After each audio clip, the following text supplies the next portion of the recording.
হবিগঞ্জ জেলার আজমিরীগঞ্জ উপজেলার শিবপাশা গ্রামে জন্ম নেওয়া হাজী হিকমতুল্লাহ রহ ছিলেন একাধারে একজন প্রখ্যাত আলেম, ধর্মপ্রচারক এবং সমাজসেবক। বিশেষ করে বৃহত্তর সিলেট ও ময়মনসিংহ অঞ্চলে তার আধ্যাত্মিক প্রভাব এবং লোকহিতকর কাজের জন্য তিনি অত্যন্ত শ্রদ্ধেয়। হাজী হিকমতুল্লাহর কাহিনী মূলত তার কৃচ্ছ সাধন, সততা এবং মানুষের কল্যাণে নিবেদিত জীবনের এক সংকলন। নিচে তার জীবন ও কর্মকাণ্ডের উল্লেখযোগ্য দিকগুলো তুলে ধরা হলো। জন্ম ও পারিবারিক পরিচিতি। হাজী হিকমতুল্লাহ হবিগঞ্জ জেলার শিবপাশা গ্রামে এক সম্ভ্রান্ত মুসলিম পরিবারে জন্মগ্রহণ করেন। ছোটবেলা থেকেই তিনি অত্যন্ত মেধাবী ও ধার্মিক ছিলেন। তৎকালীন সময়ে উচ্চতর ধর্মীয় শিক্ষা অর্জনের জন্য তিনি দেশ বিদেশের বিভিন্ন স্থানে সফর করেন। 2. আধ্যাত্মিক সাধনা ও হজ পালন।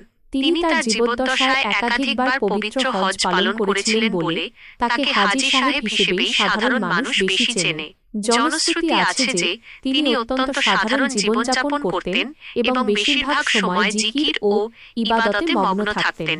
তার আমল ও আখলাকের কারণে হিন্দু মুসলিম নির্বিশেষে এলাকার সকল মানুষ তাকে ভক্তি করত। 3. সমাজ সংস্কার ও শিক্ষা বিস্তার। হাজী হিকমতুল্লাহ কেবল ইবাদতে সীমাবদ্ধ ছিলেন না, তিনি বুঝতে পেরেছিলেন যে সমাজকে উন্নত করতে হলে শিক্ষার কোনো বিকল্প নেই।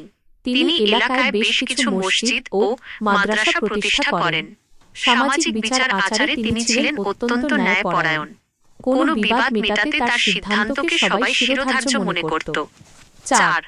অলৌকিক ঘটনাবলী, জনশ্রুতি। এলাকার মানুষের মুখে হাজী হিকমতুল্লাহর জীবন নিয়ে অনেক অলৌকিক কাহিনী প্রচলিত আছে। যেমন কথিত আছে, একবার নৌকায় যাতায়াতের সময় বড় কোনো বিপদ থেকে তার দোয়ার বরকতে যাত্রীরা রক্ষা পেয়েছিলেন। অনেকে বিশ্বাস করেন তার হাতের ছোঁয়া বা দোয়ায় কঠিন রোগ থেকে মানুষ মুক্তি পেত। তবে তিনি সবসময় নিজেকে একজন সাধারণ আল্লাহর বান্দা হিসেবে পরিচয় দিতেন এবং সকল কৃতিত্ব সৃষ্টিকর্তাকে দিতেন। 5. উত্তরাধিকার ও স্মৃতি। আজও শিবপাশা গ্রামে তার বংশধর এবং অনুসারীরা তার আদর্শ প্রচার করে যাচ্ছেন। প্রতি বছর তার মৃত্যুবার্ষিকী উপলক্ষে দোয়া মাহফিল ও ধর্মীয় সভার আয়োজন করা হয়, যেখানে দূর দূরান্ত থেকে মানুষ শ্রদ্ধা জানাতে আসে। দ্রষ্টব্য: হাজী হিকমতুল্লাহর জীবন সম্পর্কে কোনো সুনির্দিষ্ট লিখিত জীবনী গ্রন্থের সন্ধান পাওয়া কঠিন হতে পারে, কারণ তার কাহিনীর অনেকটাই স্থানীয় মানুষের স্মৃতি ও মুখে মুখে প্রচলিত ইতিহাসের অরাল হিস্ট্রি উপর নির্ভরশীল। আপনি কি হাজী হিকমতুল্লাহর পরিবারের বর্তমান অবস্থা বা তার প্রতিষ্ঠিত নির্দিষ্ট কোনো প্রতিষ্ঠান সম্পর্কে আরও বিস্তারিত জানতে চান? আমি সেটি খুঁজে দেখতে পারি।